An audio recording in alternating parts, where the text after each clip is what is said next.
universe, and today it's going to be even greater because we have an incredible special guest that we'll get to in just a second.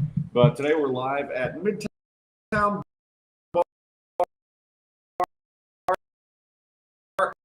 and Grill. Welcome to Chef D. Obviously, if you guys want to watch live today, this is the day to do it because very, very excited to have one people on the planet co-hosting today. Formerly the greatest producer in the history of the known universe. I mean, I don't know. I don't know what you're doing now. That John kind of takes the cake was way better than I was. Wouldn't kick either one of you out of producer bed. But welcome in Aaron Raybold, my old friend, and man, it's so good to see you, brother. I was just so happy when you walked in today. Can't wait to do this, and you'll recognize a bunch of the Twitchers as they come on. I recognize them when I have the time to jump on from time to time. Well, we're having, it's growing really fast. We're getting a lot of new advertisers, and almost all the Twitchers are our old school Blitz guys. So, yeah. Flip, all these guys. Well, where else are they going to go? Well, that's true. They can go watch another show. Yeah. But, we only do it 2 days a week. So if you have to skip on the other shows for a day, come on. What's the problem? Thursdays is always AJ. And, so that's old school Blitz. One of these Thursdays, and I know you're busy, and that 4 o'clock time frame is kind of hard, but I'd love for us to do an old school, 3-person reunion on that. Once the season ends, for me, once football season ends, then we can set up all we want. Yeah, because you're a little bit busy. Tell people what you've been up to, man. I am. So I don't know how many of you Twitchers listeners knew when you and AJ parted ways and left. They moved me to the morning show with Granado and Zerline, and I was there for all of about 6 months before they killed off my character, so to speak. Let's put it nicely. Yeah. And the thing was, I saw it coming. Unlike the last time I got laid off from that particular station, this time I saw it coming and I had a feeling. So I was out, working with our buddy Jerry Bowe for a few months. We did a show together while I was just going through life trying to figure out what I wanted to do. I got to the point where I said, screw radio. I don't want to do it anymore. Yeah. Like I'm tired of getting kicked in the nuts. I'm tired of, I put in 8 years at that point in time. I didn't want to get kicked around anymore and all for nothing and work part-time job after part-time job while making $8 an hour to board op. So I was like, you know what? I'm getting out of radio. I think I'm going to start throwing out feelers to see what industry would actually be good for me. And lo and behold, a buddy of mine texted me about 6 weeks into being unemployed and said, hey, I know you ran the college the Battle of the Piney Woods for us on 610 back in the fall. Do you know anybody who would want to be the Texans' full-time radio engineer? And I said, actually, I'm sitting next to somebody who I think might. Hold on. Yep, he wants the job. So it took a few months. I ended up getting hired by Odyssey, which was Entercom, which was CBS Radio. If you're in Houston, they own 610, 650, 95.7, 96.5, 100.3, and Mega 101. So I took a few months. By Memorial Day, I was hired by them, and now I'm about to close in on my second year there, which as soon as January 9th hits, that'll be 10 official years in radio. Yeah, I'm happy you landed there because it is kind of cool being involved with the Texans, and we'll get to them. We're going to spend some time on them today. But, it also, for me, to this day, I feel a little guilty that, they wanted to pull the plug on us, and we knew it. And that's one of the reasons why AJ did what he did. And, I think, and it was funny because it was right at the end of COVID. And, they were using the ratings as an excuse. And I've said this before. It's like, we still had the number one show in the time slot. Yep. And it's just everybody's ratings went down because of COVID, because people weren't in their cars. And I to this day, I kind of feel like, they, with what we accomplished there, I think there were a lot of people who were just kind of jealous of us. And, when the first chance they had to say, all right, we're going to pull this thing apart. Hasn't worked out for him. No. But the reality is, I mean, we'd already built it up when you came in to where it was a great show, and when you came in, we just kept building it and making it better and better. And you were such a big part of that, and I always felt bad that you kind of got caught in the wash on that, because AJ landed on his feet, I landed on my feet, and to this day, I mean, if I had an opportunity to do that show again with you and AJ, I'd do it in a heartbeat. Yeah, I'd drop everything else I'm doing, even though I'm doing really well. So that it was just a fun time for me personally. It was the start of a rough time, but losing that show was I didn't realize until a few months later how much I missed it. How much I missed us having a voice, how much we could connect with the people, and I don't think I realized that again until I started this. Yeah. And now I can say whatever the hell I want. It's my show. If I say something that's going to get me in trouble, then I'll just slap myself on the wrist. Well, and I mean, it's I missed our show when I started with John and Lance, and everything. It took me a year feet from the time that the Blitz ended, but I landed on my feet, so I don't have any ill will towards any of them. To quote one of my favorite TV shows of all time, I don't love them, I don't hate them, I nothing them. Like that, I don't wish them any ill will, but it's not my problem anymore. It's not my circus, not my elephants or whatever. Right. Not my circus, not my lion, whatever. I kind of feel like, I mean, we were given an opportunity to do something special, and we did. And so I'll always be thankful for that. But I'm kind of like I am with my ex-wife. There's no hatred, but there's no love. Well, I mean, if that makes sense. The crazy thing is anybody, and I'm going to go off into the weeds a little bit here. Anybody who doesn't know the full story, when you and AJ were brought together, you were working for Cumulus, who owns 104 here in Houston, and they were in the middle. The Cumulus was in the middle of a huge bankruptcy problem, and they needed to sell off the station. So they sold it off to David Gow, and it came with the ESPN moniker because they pay for the affiliation. Excuse me, as I'm sitting here drinking a good St. Arnold Christmas ale because it's freaking Christmas time. Why not? But it was, and they brought you in, and at the time it was just you and Carl. Was Carl Dukes on the air at that time? Or did he already left? AJ and I were already together. Yeah, but I'm trying to think of what local programming they brought over. Carl, and they didn't bring Julie over. They didn't bring Julie over. Carl and Dave in the afternoon. And Carl left, so that's. And then Dave got Jerome. Yeah. And then from there, I mean, that's when I joined the picture shortly after that happened, and they were together for a while. But it was kind of like a head coaching change or a regime change of a GM to a new franchise, and he comes in and goes, well, I don't know, that special teams coach is he's a good guy, and you know what, he's got him doing everything that it and Frank Ross of the Texans, like the dude, seen him a couple of times, shook his hand a couple of times. I think he's a great special teams coach, but when everybody's walked in, they look at what he's doing with the special team and they go, well, he's got a winning thing on the special teams side of the ball. We're not going to screw with this. Right. We're not going to go try to find something better. And that's what they did, is they held on to you and AJ because you had something winning and you had something great. And then finally a head coach took over who went, I don't care if they're winning on that side of the ball. I don't care. I want my guys. Yeah. I mean, we may have Sean Payton here, but oh well. Yeah. And that's fine. I mean, that's going to happen in anything. It's just I do miss some of the people there. I miss being there. But more importantly, I miss the people that we had, right? You, me, and AJ, and some of the people who still sell ads there, like Christina, who was just great. Yeah. I loved all those people, and it was kind of it was just a sad time. When it broke up, but it kind of had to at that point because of the direction they wanted to go. Yeah. And we weren't going to change. I mean, we were still going to be off the wall and stupid and and because that's what worked for us.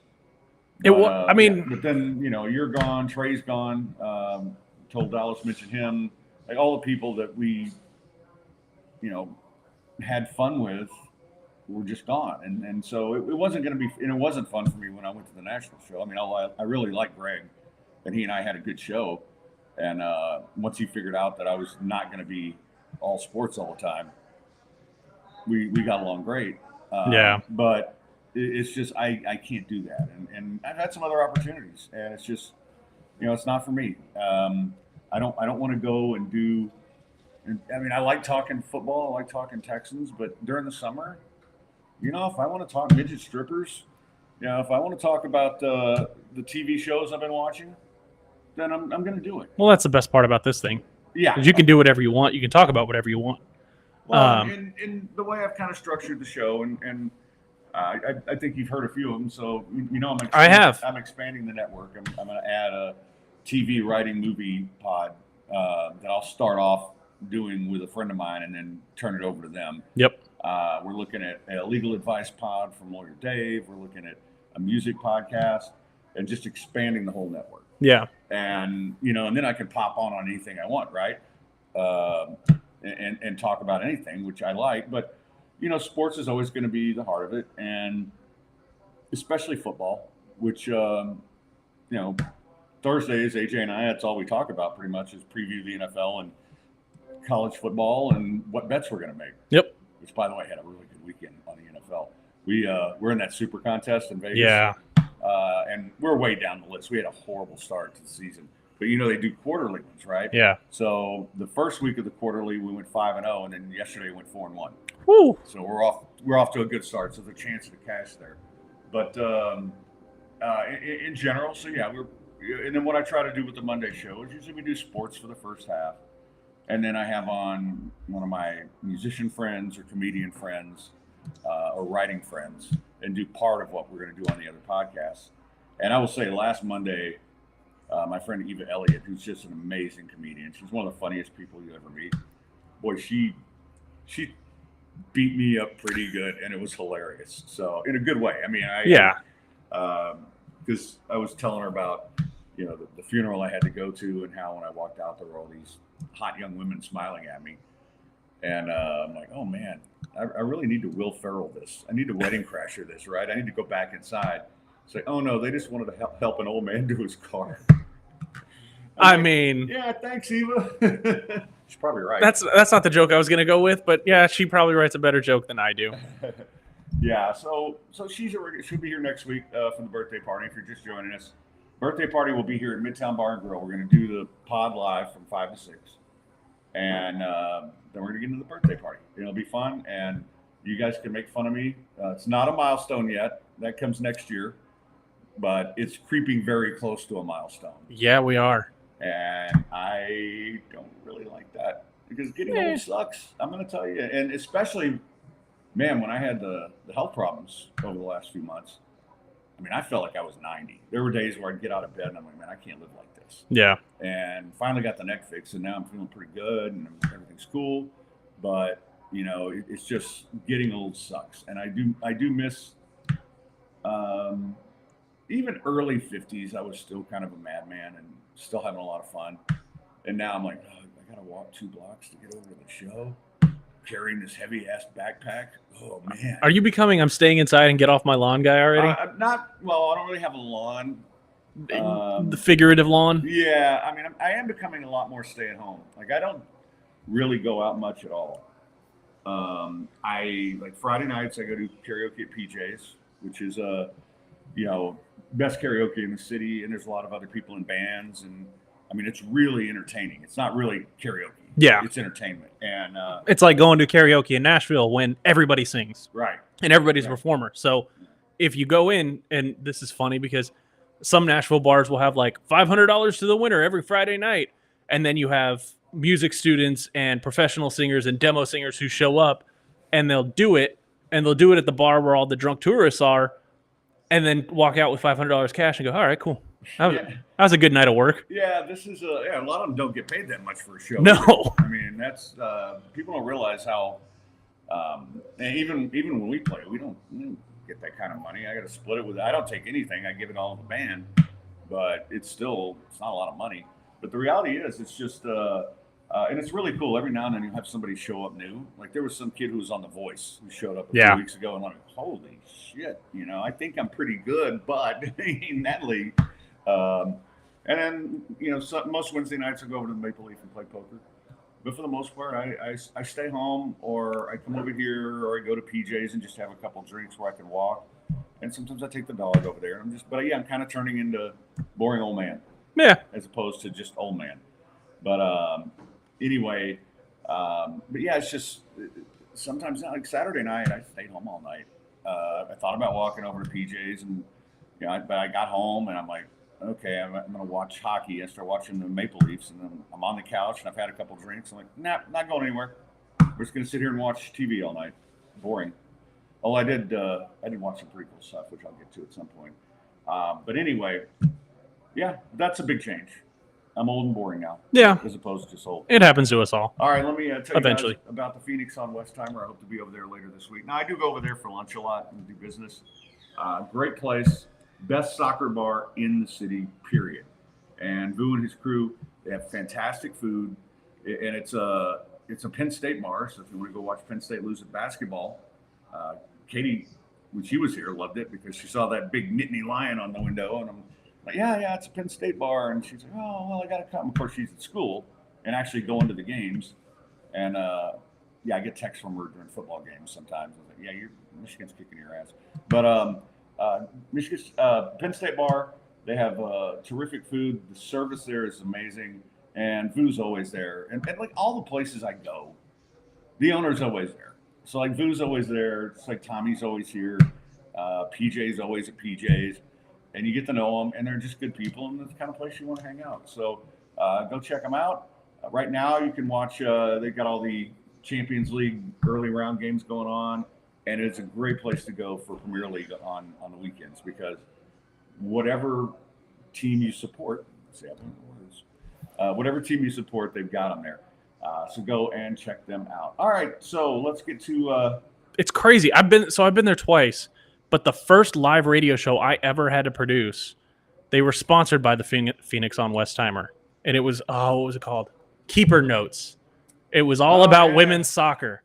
Yeah. On 1560. And that was the first radio show I ever had to run because it was on a Sunday. It was on every Sunday morning. Yeah, they. I don't know what happened to any of them, but, I remember that show. Yeah. Yeah. Keeper Notes. Yeah. All about women's soccer, and I learned a lot more about women's soccer than I ever thought I would. But well, they had the Women's World Cup and all that stuff there in the middle of the night. I mean, anything you're into soccer wise, they'll have for you. So go check it out. And I'm very happy that I've kind of got this little rotation of great places. Like this place is fantastic. Tommy and I are working on some cool stuff over the next couple months that I can't talk about yet, but I'll just throw a hint out there that he's got this great upstairs area that he's redoing. Nice. Might make a good stage. I'm just saying it might. And then PJ's is my favorite dive bar on the planet, and PJ's such a great guy. He's nicer to me than he likes to admit. He's been a really good friend. But I'm also tweeting out the fact that I'm on here just in case. Oh, damn it! My phone turned itself up. I was listening to D'Amico's press conference earlier, and it decided to just. Yeah, well, let's get to that because overall, it's been a surprisingly good season. Yesterday, I'm not gonna bang them too much for that because I'll be honest, I bet the Jets pretty heavily. Texans weren't supposed to be favored on the road against anybody. I mean, we saw what happened against the Panthers. And especially with the weather and everything else, CJ wasn't on his game. And so that's how really bad teams beat average teams, which is where I think the Texans are. And it wasn't one of those games where they threw a bunch of interceptions or whatever. It just, they just didn't play well on offense or defense. It was, it was an interesting game all around. Everybody, I with everybody else, you can't make an excuse about the weather. The weather's not an excuse, and I'm not saying it is an excuse. That was the craziest that almost any of those guys has ever played in since they left college. Yeah. Because, and it honestly, this isn't a shot at anybody in that organization or at Texas A&M, but when my wife was doing her master's at Texas A&M, they had, I think it was 2010 was the year that they had all those fourth quarter letdowns with Ryan Tannehill at quarterback. Right. And we got about 3/4 of the way through the season, and somebody in one of her classes had expressed why they were having all these fourth quarter letdowns. Well, Mike Sherman, being the old man that he was, had them practicing inside their bubble the entire season. So when the Texas Heat hit them in the fourth quarter, everybody's legs gave out and they got tired, and that's how you give up. It was almost like, hey, weather's been really great in Houston, and even when it's not, we go inside, so we just don't have to deal with wind and rain. And it wasn't cold, but semi-cold for Texas. Yeah, it's cold for Texas, yeah. But that told Dallas injuries. Injuries are and you've been doing this a lot longer than I have. I've been trying to rack my brain for a month and a half, 2 months now. I don't remember a single team that I've followed, college, pro, anybody, having as many not injuries total, but just offensive line injuries. Yeah, and cluster injuries are the worst, right? We talk about that in betting. Yeah. That's where you start seeing an advantage on betting against the team, is when you have a lot of cluster injuries. And, they've got their second-round center pick playing guard. And, and they've actually gotten pretty decent center play they've gone 4 deep there. And, and that's the thing is that – and Scott Quisenberry played admirably the first, week of training camp. But – I thought, hey, they drafted Juice Scruggs second. I was there at the draft, actually. I got to go to the draft this year, kind of benefit of my job. But they drafted Juice Scruggs so high, I was like, all right, we'll give it a week or two. We'll start seeing Juice get more reps. And then Scott Quisenberry goes down, and then Juice Scruggs goes down. And now you had Jarrett Patterson go in at the beginning of the season, and he's starting to play. And he's starting at center. And what we've seen – what did we see for so many years when a new center goes in?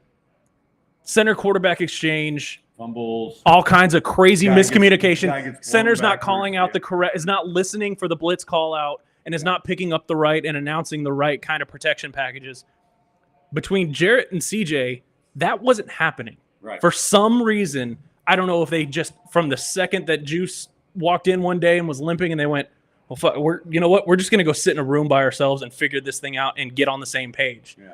But they had chemistry, and it worked, and it worked, and it worked, and then Patterson goes down, and then you get Michael Dieter coming in. The offensive line itself, just watch it. I don't know if that room needs to be saged. I don't know what's going on, but it's going to forever haunt me of what would this team be if the 5 guys that they started out with had only one of them gone down. Well, the one thing that's going to haunt me, and I bitched about this the last 2 pods, is Tank Dell had no business running that play at any point, and I talked all year about Tank. It's like, I love Tank from his UH days. I do too. I worked with him at UH. I was there. Kid, and he's I've watched every game the kid's played his entire life, from college on. And the first thing I said when they drafted him, he can be an impact guy, but you have to be very careful how you use him because he's not that big. And he doesn't know that. Takes No, he does not. Player. He does not. He plays like he is Nico Collins size with an extra 25 pounds of muscle. Yeah, and he doesn't think twice about it. You cannot have him in on that play. I know I'm sure they've done it before. He didn't get hurt. And, he got rolled up on, but you cannot have a 160-pound player, trying to push and lead block for Dameon Pierce, who, by the way, they need to put that horse down. That guy is useless. And, he had a good year last year, but ever since the injury, he's been slower, and he was never that fast.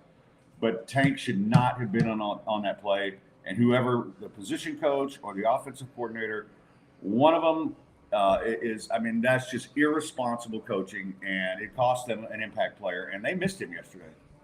They definitely did. And the double side to that coin is you could have put DK Metcalf. He gets rolled up like that, his leg is snapping too.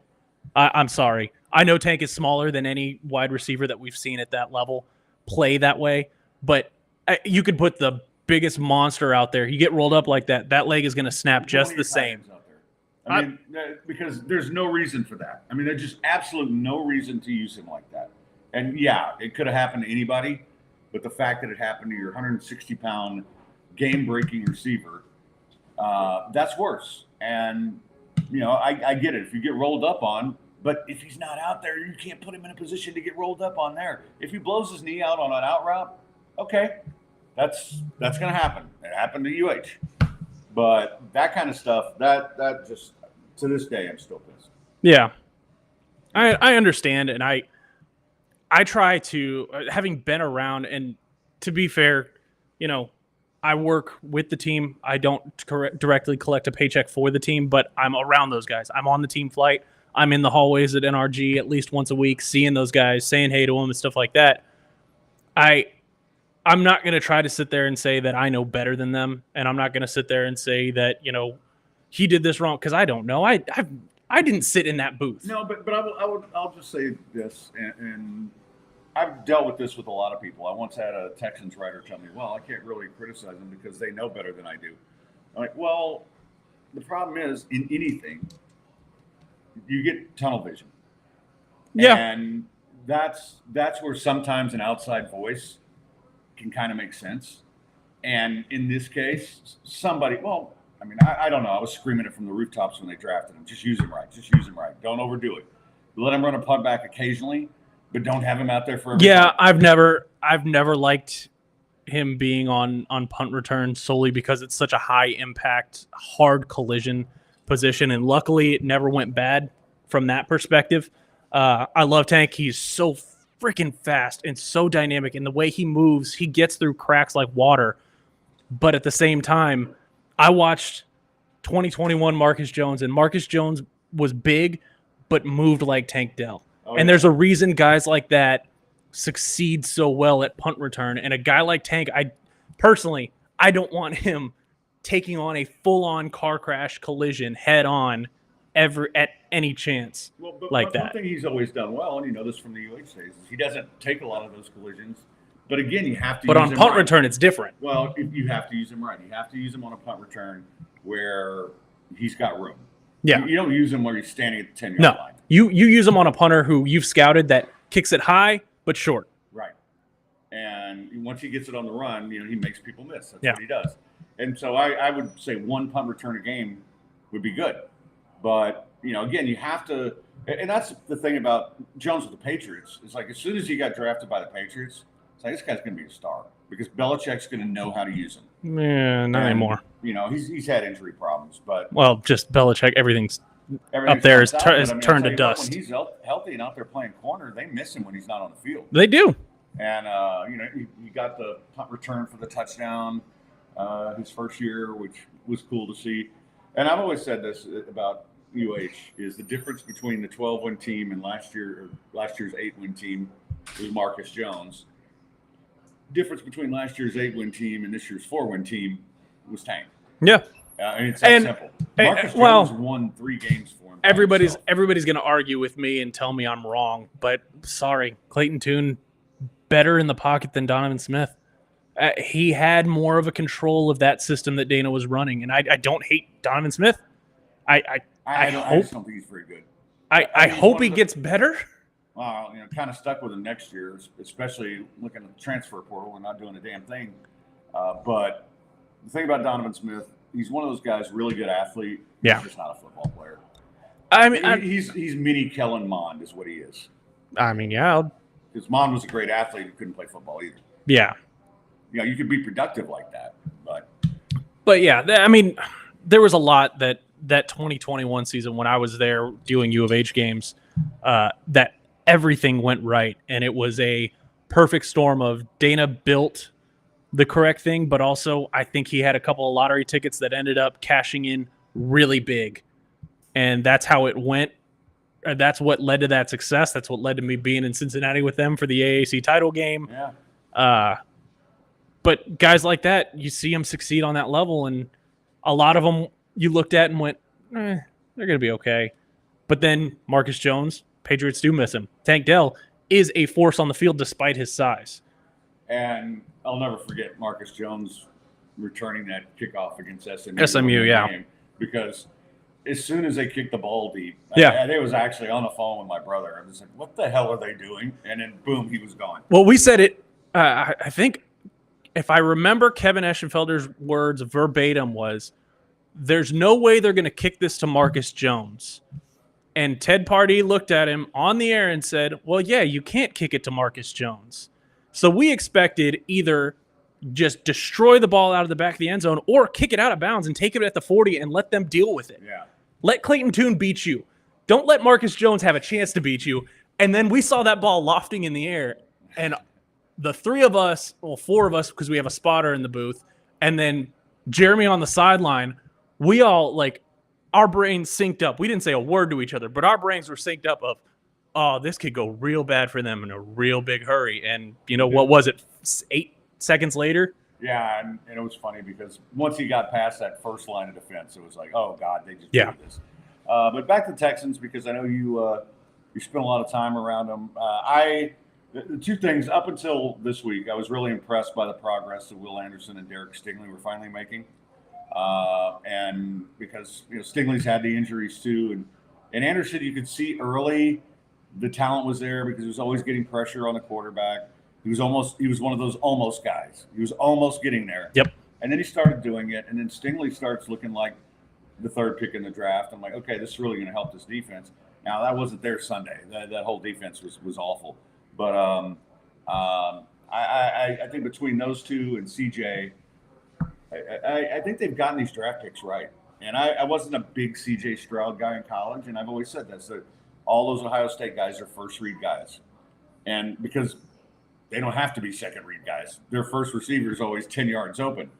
But early on, I saw him going through his progressions, and I'm like, oh, this kid's got it. Normally I agree with you, but I had this conversation.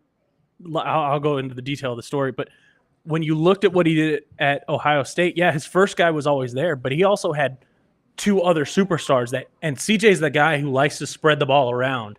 And you saw it at Ohio State was, okay, well, he's got Smith and Jigba. He's got Marvin Harrison Jr. He had, what was his name? Olave.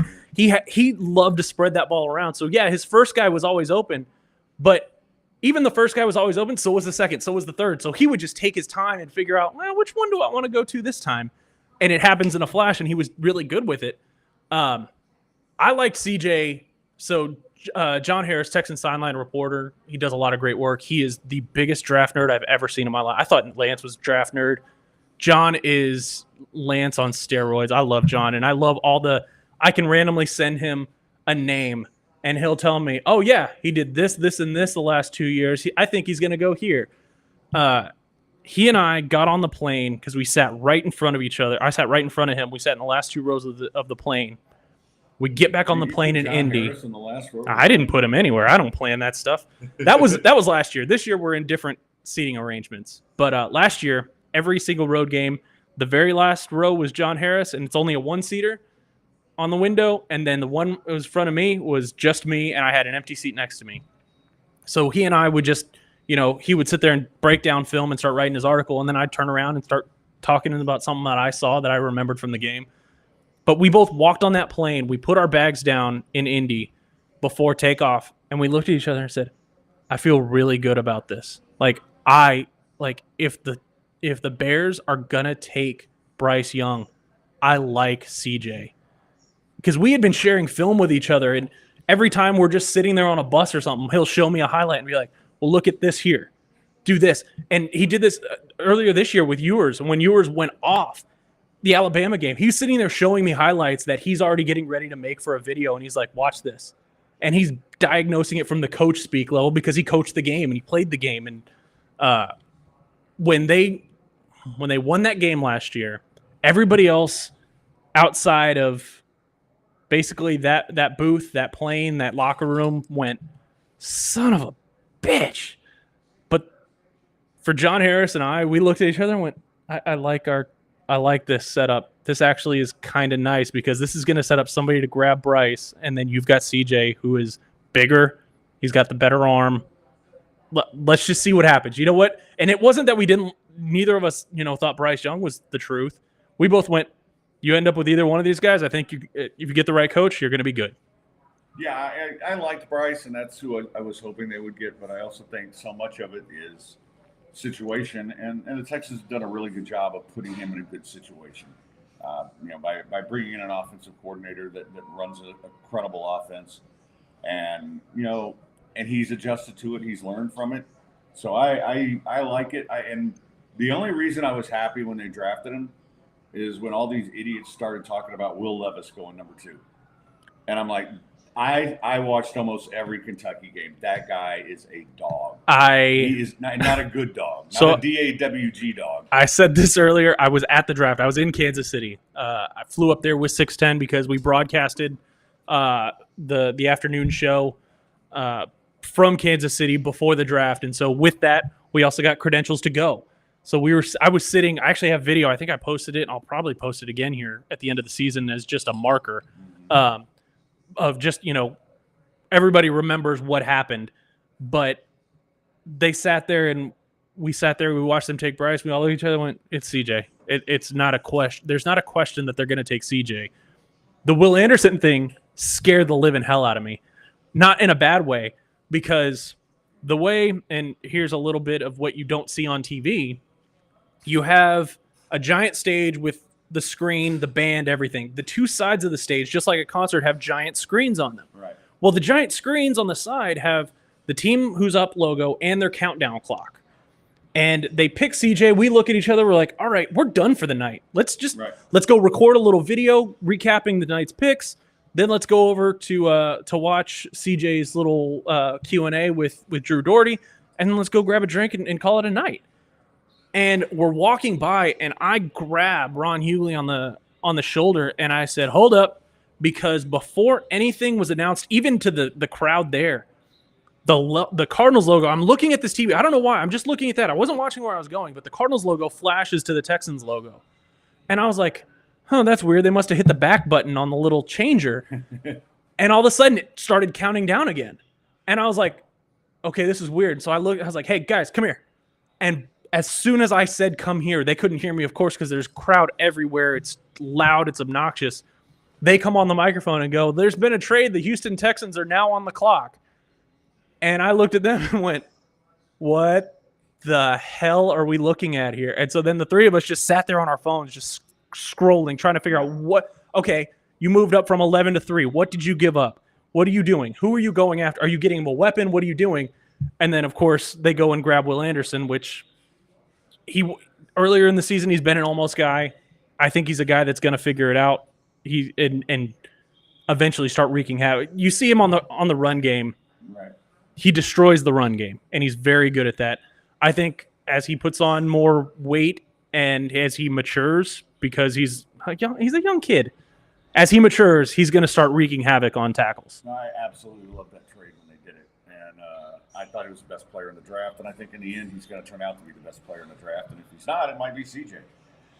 Guys, I have to tell you about one of my favorite sponsors here on the show, Piper's Plumbing. And everybody needs a plumber. And Aaron, they're down in your area. Sweet. In the Nassau Bay. Don't wish that evil on me that I need a plumber, though. You're always going to need a plumber. Yeah, right now, but hopefully not right now. Well, I hope not right now. But if you do, call 832-632-2583. And look, these guys are awesome. And they're quality people. They do quality service. You can trust them. And, yeah, and that's the thing. It doesn't matter what goes wrong. It could be your water heater. You could have faucet problems, garbage disposal, all that stuff. They can fix for you. And they'll come out and do it. They use quality products. They're quality people. And I always say, people always ask me, hey, man, do you know a good plumber? I said, no, I know a great one. It's Piper's Plumbing. Once again, 832-632-2583. I guess one more Texans question. Chris from Sam Houston says Will Anderson is a dog, not a dog. I disagree, Chris. Yeah. And I would – here's one thing I recommend, especially with defensive linemen, because people would say the same thing about Mario Williams and J.D. Clowney and say, oh, these guys aren't any good. It's like just go and rewatch the game and watch him only on defense. That's something that if you do that, you'll realize what an impact the guys have. That all 22 that everybody references in the media all the time, you can subscribe to that. You can pay for it. I think it's like $20 a month or something like that. Even if you don't do that, just go rewatch the game. Yeah. And just say, all right, on defense, I'm only watching number 51. Yep. And you will see the impact that he has. He's gonna get there, and it's the interesting thing is that there are certain moves that he hasn't probably picked up or developed or honed yet. In this offseason, I expect him to, certain swim moves, certain bat downs of the hands and stuff. I expect him to just sharpen those tools and be ready to go. I think the Khalil Mack comp when he came out in the draft is fair. I think he can be that, and frankly, I don't think he's as far away from it as you do, Chris. So I would just encourage you to do that. Just go watch Will Anderson play on the replay, and you'll see that he is making. It's not always getting to the quarterback. Sometimes it's collapsing that side of the line, which ruins the running play. Sometimes it takes a pass play off schedule because of that. There's a lot. It's also like a couple of Jonathan Grenard sacks where he was occupying enough attention that all of a sudden he makes one move and the guy who's supposed to be blocking Jonathan Grenard bites on him as an oh shit moment, and Jonathan Grenard comes running free. And so, you know what, Chris, if you think this 3 years from now, you can come and tell me I'm wrong right to my face. It's not going to hurt my feelings. Oh, and I'll give you credit. Assuming I'm still alive in 3 years, you're asking a lot. But I will definitely get on here and say, hey, you know what, you were right. The guy wasn't any good. But I don't think that's the case. All right, let's go through some of the other games from yesterday, and we used to do this all the time on the Blitz. We kind of recap everything. Yep. Buccaneers beat the Falcons. I don't think anybody wants to win the NFC South. No. But right now, I guess it's the Buccaneers. Well, it's funny because they started playing the very beginning of the year with their hair on fire, and everybody went, oh, Baker Mayfield's real. It just took the right setup, and oh, my God. And then they kind of fell away a little bit. I can't talk too much because, hey, that's a win in my column. That's getting me closer to go and working in the postseason. But yeah, that Arthur Smith, I don't know how he keeps his job very, very much longer. Well, I mean, the Desmond Ridder thing doesn't work. Desmond Ridder doesn't work, but the things that he's done with a guy like, God damn it, what's his name?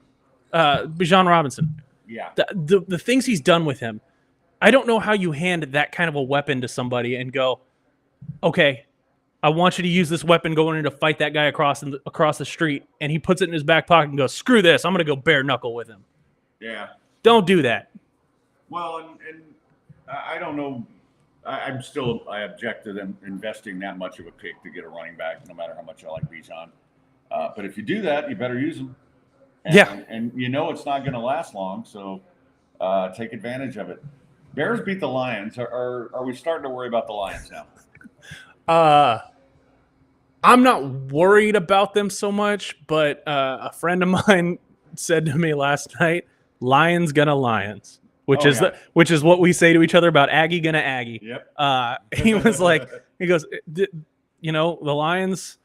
He goes, I'm not gonna call them fool's gold, but that's Detroit for you. They're gonna get smacked around. Yeah, they're gonna find some way to screw it up. Yep. They're the Maple Leafs of football when they're good. They'll make the playoffs, but they'll find some way to mess it up. Yeah. And always turn it back to the Maple Leafs when it comes to failure. Bengals with a nice win over the Colts yesterday. Thank you. Tell you what, Jake Browning's looking pretty good. He is. And I loved him in college, but I didn't expect this. And Andre Ware and I were talking about this yesterday during pregame because somebody had said something randomly about, you know, is it more the system than it is Joe Burrow? And Andre Ware, who played the freaking position, goes, there's no, it's not a system quarterback thing. If you're a quarterback and you're going to be successful, you have to be able to run any system. And apparently what they're doing with Jake Browning, what I don't know how much they're giving him of that playbook. Right. I don't know if it's 20%. And I've asked nonchalantly with some people I work with off of Kirby of, hey man, how much do you think of Bobby Slowick's playbook early in the season? Do you think they gave CJ? Do you think they gave him 25%? And then each week with a win, they were expanding it to 5%, 20%? And I've never gotten an answer. But, I mean, now I think it's the point where they've just handed him the whole thing and said, and you can see that they're running a lot more plays now that they weren't doing before. And I think, I disagree with Andre a little bit on the system thing because you could be an average quarterback in a good system and be more effective. And I do think that the Bengals have a very good system. I mean, he's never going to be Joe Burrow. Yeah. But he's also – and if he can just be average, he's going to be above average, if that makes sense, right? Yeah. Because he's in an above-average system. And I don't know what they did when Jake Browning walked in. I've said this multiple times. I didn't have a microphone in front of my face last year when I said this about Pep Hamilton. But if I ever were to wake up one morning in some Freaky Friday setup where I am the offensive coordinator of an NFL team and I know I'm going in with not my traditional, MVP candidate starting quarterback, you know what I'm doing to that quarterback, the quarterback I have to start? I'm walking in and I'm giving him sheets of paper with the field on it and going, write down your 5 favorite plays from your high school days and your 5 favorite plays from your college days. And we're going to find a way to tweak those to an NFL level, but it's something that you've been running since you were 14 years old maybe, and we're going to find a way that we're going to keep you in your comfort zone, but stuff that you can do, stuff that you enjoy doing, because when you enjoy doing the work, you're going to do better at it. Well, and the other thing you have to do, and the coaches know this, the more practice time these guys get, is some guys are more comfortable throwing to the right, some are more comfortable throwing to the left. Yep. And defenses will adjust to that eventually. Yeah. But, if you roll him out and, you take away his side of the field, but you put him in a position where he's comfortable. And those are all little things you can do. I could be 100% wrong. Maybe this is something that every single offensive coordinator does, and it's just never been explained to me. But if I'm offensive coordinator for any team, I'm walking in and I'm going, give me 5 plays that you've been running since you were a kid. I want to see how you do it, and I want you to explain the breakdown of why you like running this play, and then we'll find a way to elevate it to an NFL level. Because nobody's running any new plays at this point. There's a couple – that lateral play we saw last night in Kansas City. That was pretty cool. I've seen it before. Yeah. I saw it in a high school game. It's not – there's no real new, innovative, holy crap, we've never seen anybody do that. That's very, very rare. That's maybe 1% of all plays that run in all of football every year. I think it's a lot more creative in college football and always has been, especially offense. Well, it's more creative in high school because, again, Andre and I talked about this last year when I brought this up. He said, that's a good idea because you're really creative in high school because you probably have 2 total actual athletes. Yeah. And you have 80 other guys who are really big, really strong, and really just want to beat somebody up. So you have to get creative. And then you get up to another level and, these guys are a little bit better. I've got a lot more athletes. I can throw in some wrinkles and I can just trust them to run stuff and make it work. So yeah, I can't speak to high school. I can't say the last time I watched a high school game. The Jaguars lose to the Browns. I wasn't sure. Thank you, Joe Flacco. How to feel about that one because, if the Browns lose, it helps the Texans draft pick, and they're also in a battle for that wild card. But Texans do get to play. We're beyond the draft pick right now. To me, I said this. I think week 6, maybe. I'm beyond this draft pick. If it ends up 30, okay, cool. I will trust them to find somebody at 30, a weapon for CJ, or trade up and get a weapon for CJ. But right now, and maybe I'm biased. I want to go and I want to play another game on MLK weekend. I want to play another game after that. I'm at the point where I have a team that I work with that as long as we get to the end and those stats show and it says wild card or division winner Houston Texans, cool, sign me up. Yeah, and one thing about that game, I'll give Trevor Lawrence credit for barely practicing all week and for him to limp out there, and he played a good game. Just the Browns have a great defense. Now, looks to me like they're wearing down a little bit. You can't carry the load the whole season and expect that. But having a Joe Flacco who just goes out there and, people hate the word game manager, but that's not a negative. It really isn't. If you go out there and don't turn the ball over and make good decisions and extend drives on 3rd and 4, you don't have to be out there throwing for 450 yards. Yeah. And Flacco can still do that. He's an old. But he doesn't. He understands, and we saw this, when we were together. Peyton Manning and his noodle arm. Yeah, I didn't watch. I only watched highlights of the Browns thing when I was on the bus headed back to the airplane last night. But it doesn't look like Joe Flacco is under any misconceptions about what he is as far as age goes. I think he understands that Father Time is betting against him, so now he's going to play the game with his brain. And, he's still effective. And that's all these teams were looking for quarterbacks during the year. And it's like him and Carson Wentz, I'm thinking, both those guys are better than so many of these cats that are being trotted out. Look what the Jets were trotting out. And Desmond Ridder. Yeah. And also it's another thing that comes from Joe Flacco being who he is and Carson Wentz even have the experience he does. Something comes with having experience. It's like riding a bike. It's like being a broadcaster. you stop it for a little bit. But if somebody calls you and says, "Hey, man, I need you to fill in on my radio show," you go, "All right, cool, I got this." The same thing with Joe Flacco. I'm not saying Joe Flacco's a world beater. Joe Flacco's going to lead a team to a Super Bowl.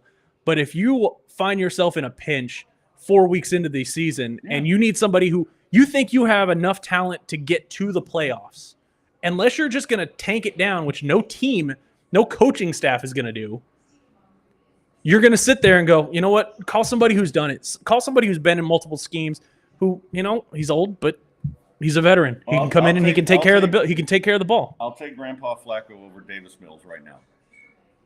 I don't know. I haven't seen enough of Davis in Slowick's offense yet. That's fair. That's what watching Pep Hamilton's offense last year and seeing it, and then seeing the way they ran everything the year before.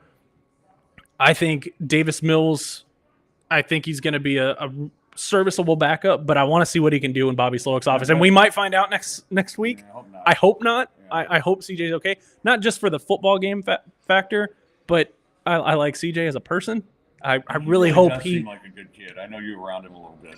Very little. They kind of they keep peons like me away from him as much, but I've met him. I've shaken his hand.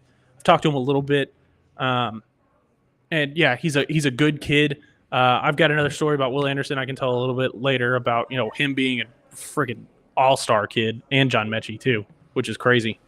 But yeah. As far as I'm concerned, they should just keep drafting Alabama guys, just like Philadelphia drafts Georgia guys. It works out. I don't hate that. All right, Saints beat the Panthers. The Panthers are just hot garbage right now. I don't care how many coaches you roll through there. This Saints team isn't good enough to beat anyone 28-6, and yet they did it. Yeah, and I get it. Everybody for the last 2 years has been saying Bryce Young is generational. Bryce Young is he's what we thought Trevor Lawrence was going to be. Everybody looked at Trevor Lawrence coming out of high school and said he's going to be the next Peyton Manning. Well, now we've got Bryce Young and he's just smaller and blah blah blah blah blah. But you gambled how much on Bryce Young when you still had holes to fill? It's fine if you're a good middle of the pack team and you go, you know what, screw my next few first rounds. I got to get that quarterback. That's the thing I'm missing. But the Panthers weren't a good team last year. No, but if you don't have a quarterback, then you can't win in this league unless you're built like the 49ers. And by the way, Brock Purdy's turned into a hell of a quarterback, and I'm kind of tired of people just saying he's in the right spot. I mean, the guy's actually – No, he's very good. But, you've got to go get the quarterback. I mean, the price is the price. Now, you also have to put him in a better situation than what they did. Yep. And if that means you sit him out for a year while you develop an offensive line – I mean, because the pressure becomes you've got to play him right away. Yeah. And he wasn't ready to play right away. Nope. He's still not. And that's okay. But you have to be willing to be patient. The fan base is going to be on your ass, and everybody's going to be on your ass. Oh, look what you gave up. I mean, 49ers with Trey Lance had the same thing, right? Yeah. Look what all you gave up to get this guy. You got to get him on the field. And it's like, he's not ready. And then turns out he never did get ready. And that you can miss. They can miss on this kid. Rams-Ravens. Rams gave the Ravens a hell of a game, went to overtime. Punt return for a touchdown. God, that was insane. And the Ravens, to me, are the best team in the AFC. I'm not going to argue with that. I've watched it. They looked mediocre at best week one, but it was also week one. Right. And a lot of those guys didn't play at all in the preseason, which I thought was going to bite them in the ass, and they were going to be looking out from a 2-3 hole at the beginning of the season. But they really are. Vikings, Raiders. I don't think we even need to talk about that. Well, no, here's the funniest part about that is that was the later game. That was at 3. We're in New York. The rain starts coming down. After the second full series from both teams during a commercial break, I bring up my mic in Mark Vandermeer, Andre Ware, Robert Hensley, and John Harris's ears, and I said, guys, It might be an Amendola 3 that just gets us out of here 3-0. And they went, yeah. And then Andre Ware went and made fun of me on the air in the fourth quarter or in the third quarter, I think, about, somebody said it might be a 3-0 game. And he didn't call me out by name because he couldn't remember that it was me that said it. But yeah, like I was, and the thing was, is I said it might be a 3-0 game with Matt and Amendola coming through in the clutch. And all 5 of us went, I'm okay with that. I don't care. Just get out of this freaking rain. Get out of New York. Let's just get out of here with a win with no injuries. And then Nico Collins, and then you start losing players left and right. Yeah. 49ers beat the Seahawks. Probably the best team in the NFC right now, and certainly coming off a couple of good wins. I like the Seahawks. I think, though, they're starting to fade a little bit. Geno Smith not being there also hurt. Yeah. Geno Smith is a guy who actually has gotten to a system where something's clicked. I don't know if it's the environment. Sexy Joe Flacco. Yeah. But it's working for him, and I'm happy for him because I like the kid. I liked him when he was at West Virginia. He seemed like a good, honest person, and I root for the guys that I actually, like. But him not being there definitely hurt them. The Bills-Chiefs game, I know that both Andy Reid and Patrick Mahomes were whining about that call on the play. But don't have a dummy for a freaking wide receiver. And that's my best AJ impression I can do. But he's a dumb.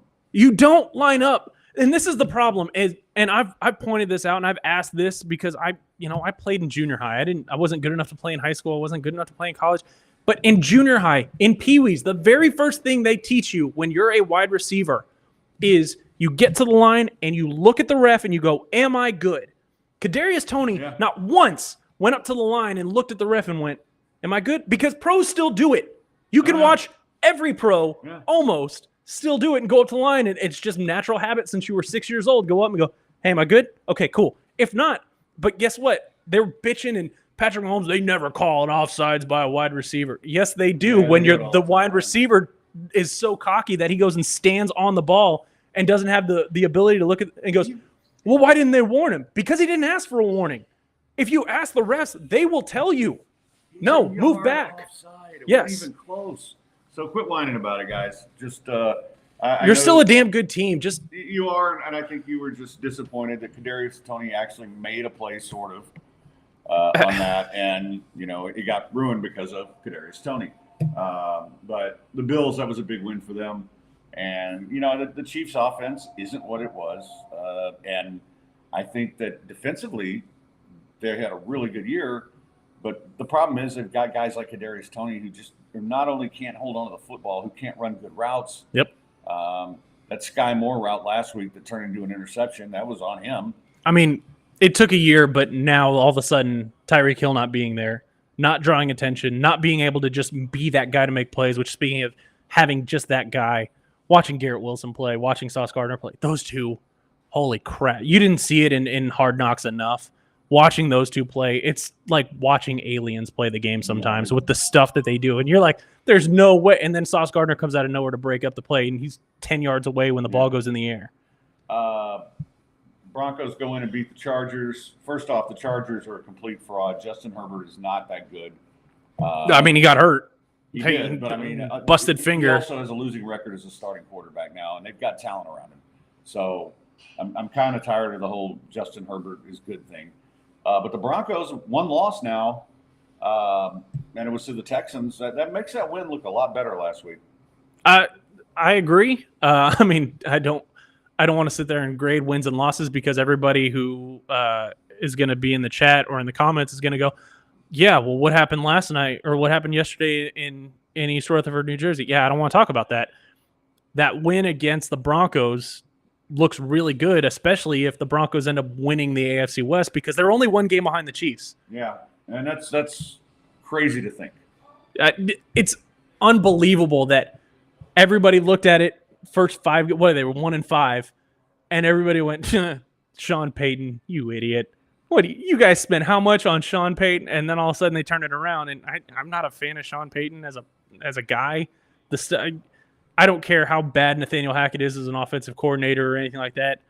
Professional courtesy, you don't go sit there and talk mess about a guy after you take over his job. Yeah, that was him being the commentator from TV. Well, he's always been that kind of a dick. But you can't do that. That was, I mean, I'm not saying he was wrong. Yeah, but between him and Russell Wilson, they're two cringy ass dudes who, unless you're from Denver, you just look at them and you're like, man, why do y'all have to win? Cowboys beat the Eagles last night. Good win for the Cowboys. They really should have beaten the Eagles twice now. But the one thing I will say, I thought the Cowboys had a chance to catch the Eagles because the Eagles' schedule was really tough, and the Cowboys kind of had a cruise control here. But now it kind of flips. Yep. Cowboys' schedule gets tougher. I'd like to see the Cowboys win that division. I think the Eagles are, really good, but there's just something missing about that team. And I mean, they can beat good teams, and they did. They went through a nice stretch there. Yeah. Until they ran the 49ers. But it just seems like the 49ers also exposed some things that the Cowboys took advantage of. Yeah, and I mean, Dak Prescott, lights freaking out this season, and good for him. I mean, the way he's handling the ball, they lose Diggs on the defensive side, and you go, well, what are they going to be able to do? How are they? And they're making adjustments on the defensive side. The offensive side is staying creative and still staying this. Well, fine. You want Dak to beat you? Cool. Watch Dak beat you. Here you go. Yeah, and it helps that I think CD Lamb has taken a huge jump this year. Yes. The tight ends have been better than expected. I really, Dak just needs to make a playoff run. I mean, and that's the one thing that's going to be a criticism until he does it. But I think maybe this is the year. Welcome in Bird Gang. Welcome in Alex. Welcome in Half Nielsen. All you guys, appreciate you tuning in for the late, great Aaron Rabel today. I'm not late. I'm still alive. Hopefully. Yeah. All right, 2 games tonight. You like anything out of Titans and Dolphins or Packers Giants? I mean, I again, having worked with the team, I want the Dolphins to go in there and just, finish off the AFC South for the weekend. Hand all 4 losses. Let's just call it what it is. I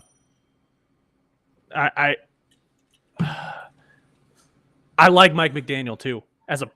Everybody, I'm so tired of his shtick. I'm so tired of him being the guy who vapes on the sideline, blah, blah, blah.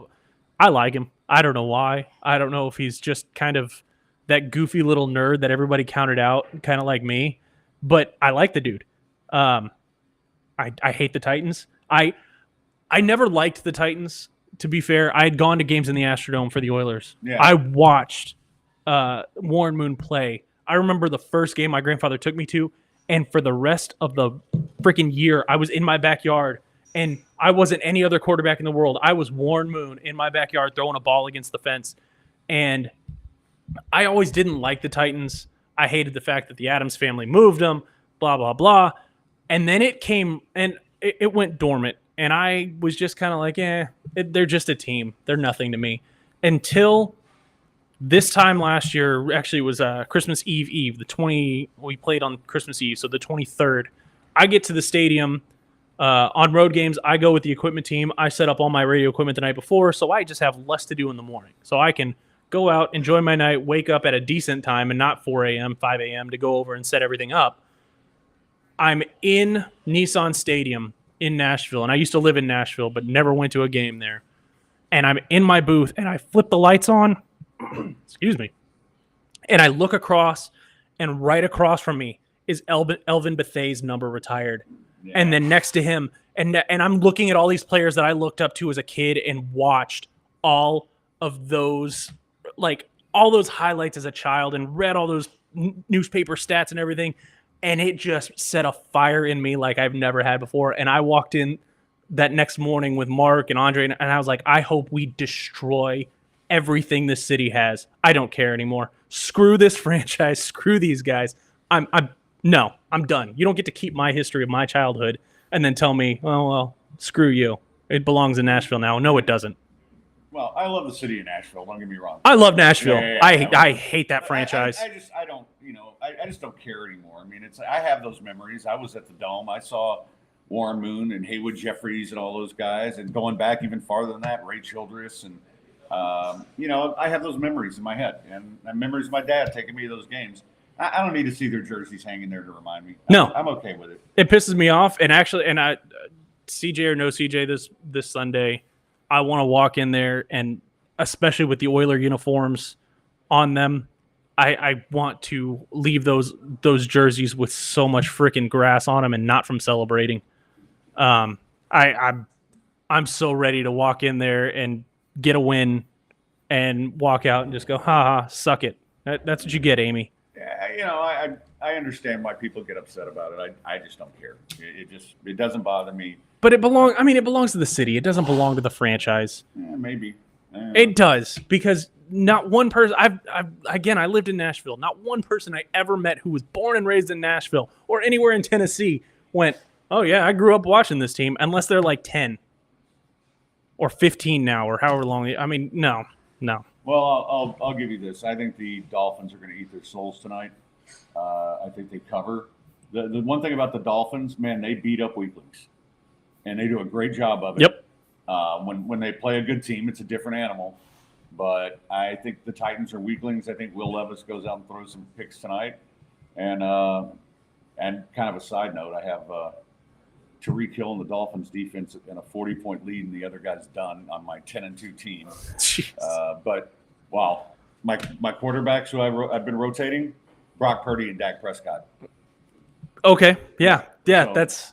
Yeah, I mean, my team is sick good. The 2 games I lost, just teams freaked on me. So something I've learned from being, down on the sidelines, looking at, because I set up in the mornings game day. I go down to the sidelines. I test John Harris's wireless stuff so he doesn't get down there and go, why am I hearing static, dude? What? So I go down there, but I get to stand next to some of these players that are warming up.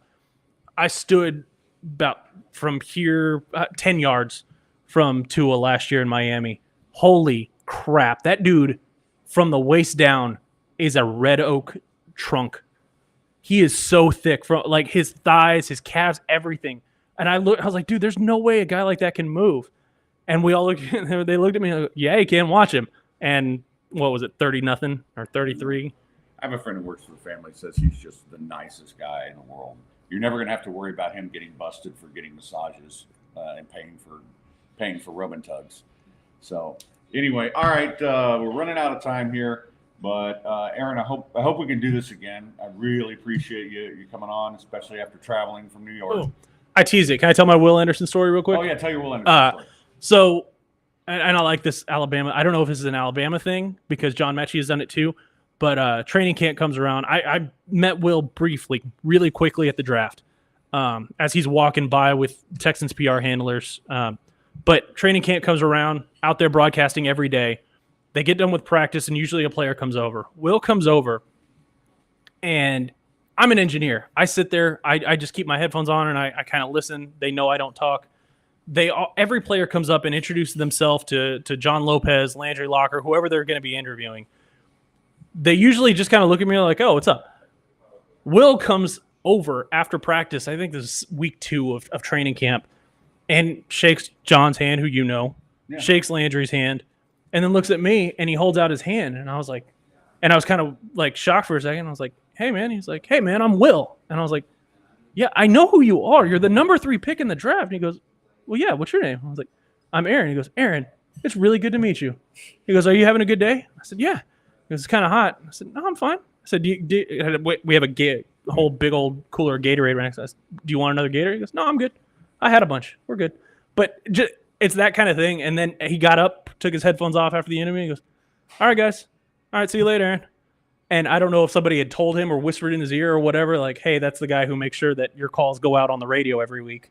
But every time I've seen him, he's Aaron. So it's cool to see a guy like that come in and just want to shake everybody's hand, want to learn everybody's name really quickly. Well, and I will say this. It seems like the Texans have found a lot of guys like that because we talked about CJ. He seems to be a good guy. We know Tank's a good guy. And, credit to them because it's nice to get players, but it's nice to get players who are good people. Yeah. And, not, because those guys can offset the dickweeds a little bit. Yeah. So, anyway, Aaron, I appreciate this so much. Thanks for having me. We'll do it again. Anytime you're in the area, you feel free to drop in because I'll be here every Monday for the foreseeable future. Cool. And once again, the birthday party will be next Monday here at Midtown Bar and Grill. We'll do the pod first from 5 to 6. I'm sure we'll have some special guests pop by. And then afterwards, we'll do a little birthday party. Nothing fancy. We'll just have a few drinks. And every blitzer now is loving the fact that I said Tua is thick like a red oak below the waist. Yes, that's exactly what I was talking about. Oh, wait, no. If you listen to the whole clip, you hear everything. I thought the same thing. I thought you saw him in the shower and you're like, damn. No, but that dude. Now, having stood next to Zach Wilson yesterday in the morning, yeah, that dude, if he was not the quarterback of the New York Jets, he would be walking down the street and you'd think, okay, business guy, banker, whatever. banks moms. Something. Yeah. But, I mean, he is super handsome in person. But you look at him and there's certain quarterbacks you stand next to and you look at and you go, God damn, that dude's a quarterback. Zach Wilson, you look at him and you're like, that's a guy. And he made the Texans defense look foolish. Good on him. But well yesterday. All right, guys, I got to wrap it up before it cuts us off. Thanks again to Aaron. Thanks to all of you for tuning in on the Twitch and Facebook and X and YouTube or wherever you're listening. It'll be up on Spotify in about 20 minutes and Apple. So if you missed it or you missed anything, then you missed some good stuff. So get your butts on there and listen then. We will be back on Thursday. AJ Hoffman, of course, will be the guest. So it's a blitz week, and I'm glad Aaron can stay the whole time. Until Thursday, stay sportsy, Gulf Coast badasses.